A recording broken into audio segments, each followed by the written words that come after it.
Fala aí, pessoal! Seja bem-vindo a mais um vídeo aqui no canal. Vamos acompanhar as últimas notícias do São Paulo.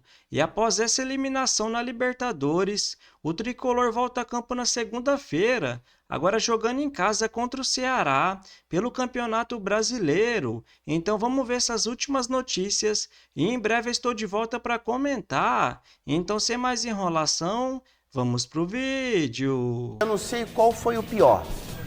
O São Paulo tomar 3 gols desse time ruim da LDU ou não ter feito nenhum, como foi o caso. Não fez um gol em 2 partidas. Se eu fosse o presidente, eu tirava a camisa 10 do Luciano, porque é um jogadorzinho, não meia boca, não de meia tigela, porque eu acho que ele é um jogadorzinho sem nenhuma tigela, que não merece meia tigela. Que isso? Acho que o Luciano ele é muito super valorizado, né?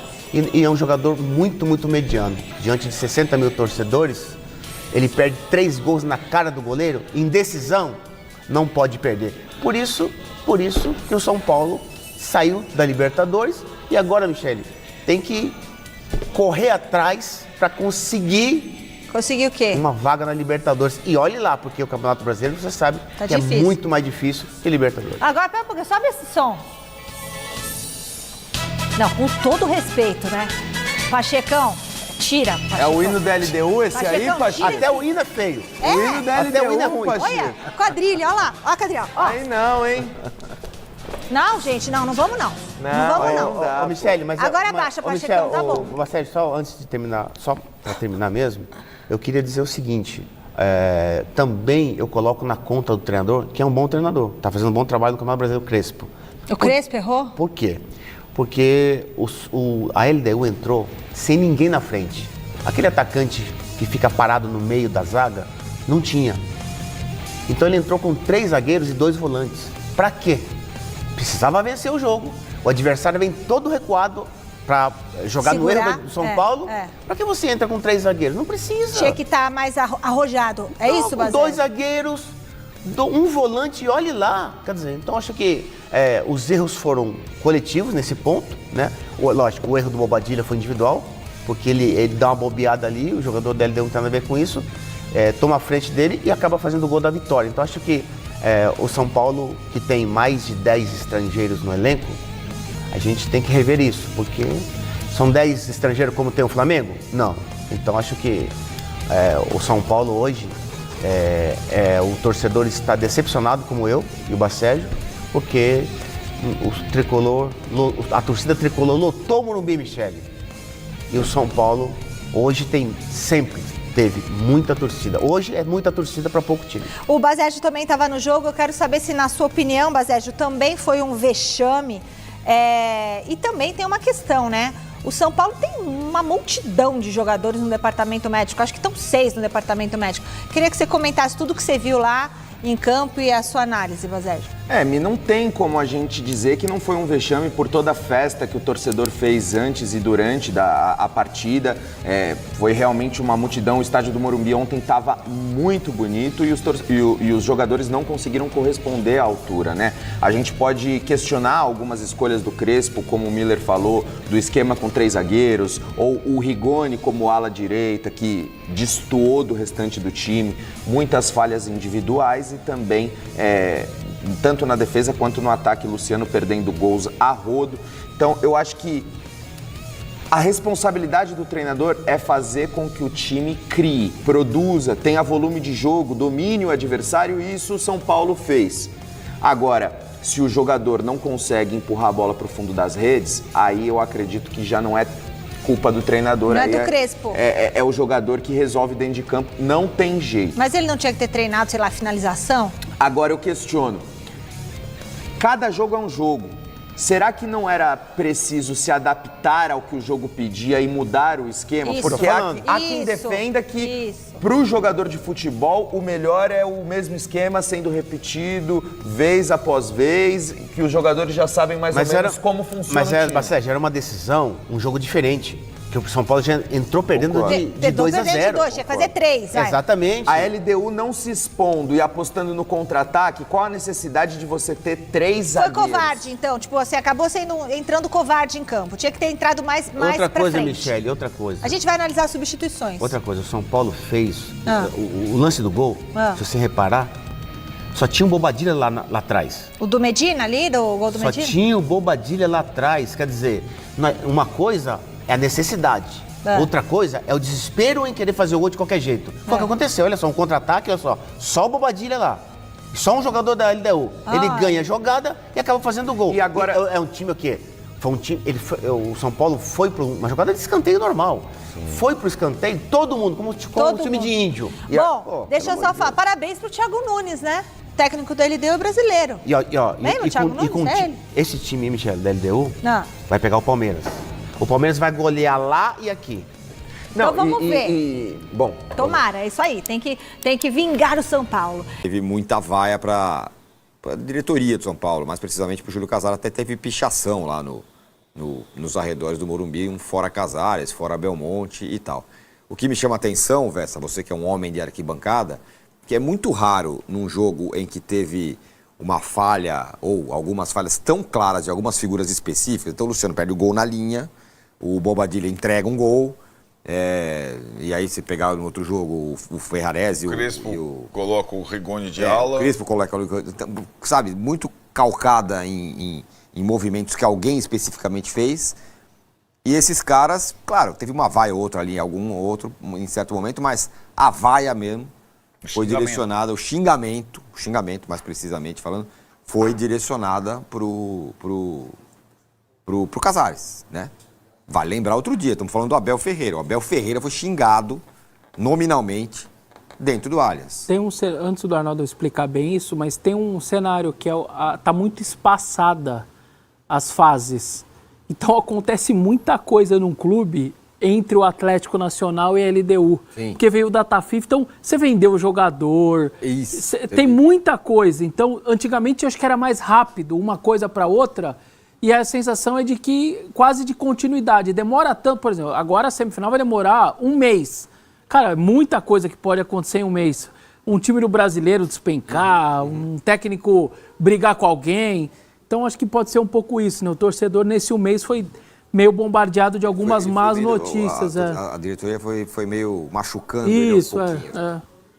E na verdade acho que é um desgaste de 5 anos de comando sem nenhuma oposição, sem nenhuma contraposição, com muito conforto. 5 anos de conforto, um movimento que a gente pode comparar a um golpe, né, de estatuto para permanência no poder. Muita exposição na rede social.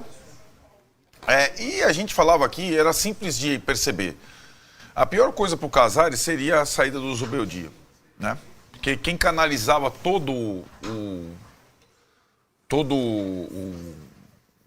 a revolta, ou a insatisfação, era o antigo técnico do São Paulo. E evidentemente não era só o Zubeldia que tinha culpa.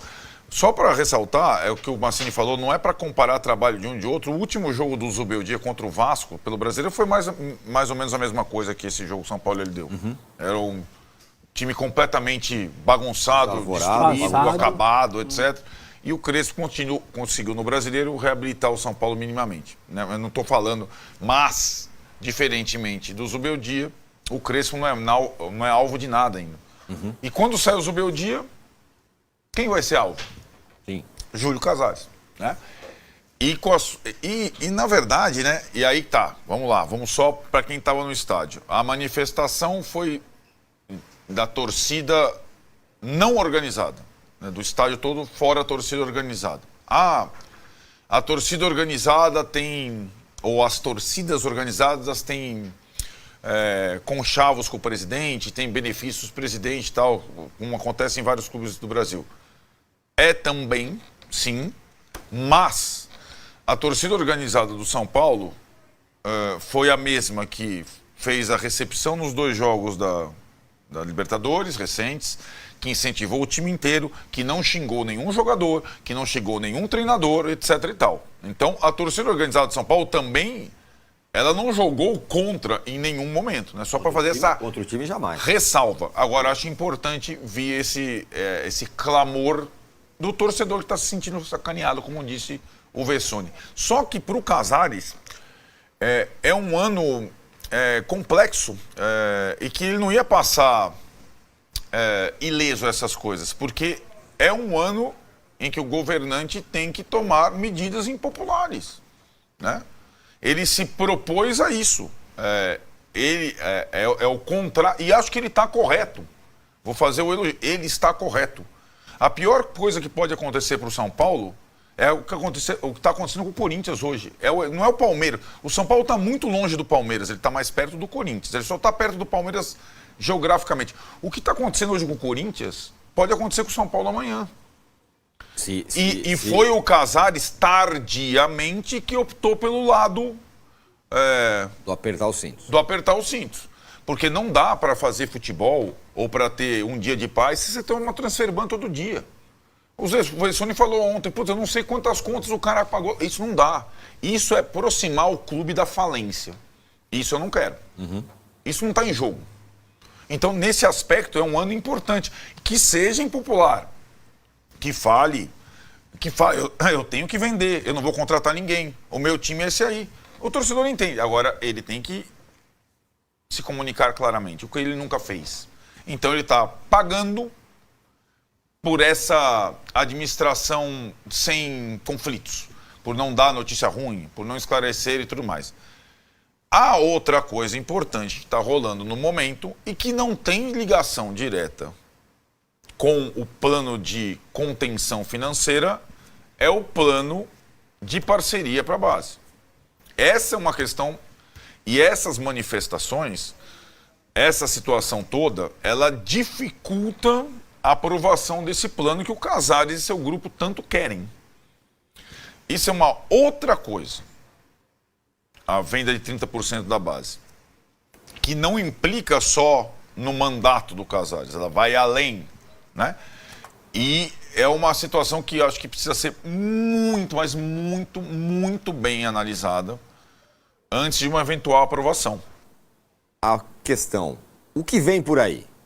O São Paulo tem que agora se mobilizar para chegar nos 6 primeiros colocados do Campeonato Brasileiro. É o 7º hoje. A arrancada do brasileiro é boa. É uma é boa boa, é boa. arrancada. É boa para salvar do rebaixamento, né? Não, Foi mas boa. agora ele tá lá em cima, ele tá mais perto do. Ele tá Tironi, mais, tem tá uma mais coisa- perto da parte de cima da tabela do que de baixo. Tem uma coisa que isso é perceptível e não é... O São Paulo, como você disse, você escreveu até sobre isso, não é mais o rei brasileiro da Libertadores, né? Não. É o Palmeiras, certo?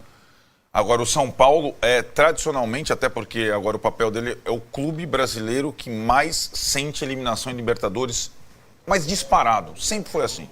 Então vamos comentar sobre essas últimas notícias do São Paulo.